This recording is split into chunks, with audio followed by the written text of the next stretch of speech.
Ilo-Ilo City LGU wala sang na-monitor nga minors nga nagsulod sa accommodation establishments. Inyang gintutukan ni Thessalonia Ordales. Wala sang may na-monitor nga minor de edad nga nakasulod sa motels, lodging kag pension houses sa syudad sa Ilo-Ilo, ang Task Force on Morals and Values Formation. Suno sa task force, magluwas sa mga sekyo kag rumboy, may enforcers nga nagtutok kag nag-check sa mga nagasulod nga salakyan kag mga motorsiklo.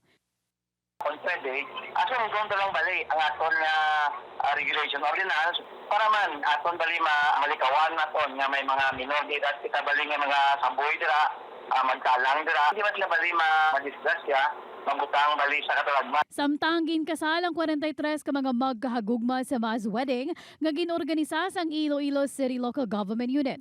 Dululungan nga nag-I-do ang ini nga mga couple. Ini man ang feel nga dala sang Valentine's Day sa banwa sang Pototan kung sa rin 42 ang ginkasal sa Astrodome. Full smiles ang couples nga at last magkapadayon na sa ila happily ever after.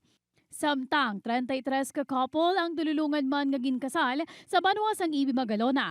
Tradisyon naman sang LGU kada Valentine's Day nga hiwaton ang mass wedding sa tion mismo sang Valentine's Day. Thessalonia Ordales, 1 Western Visayas.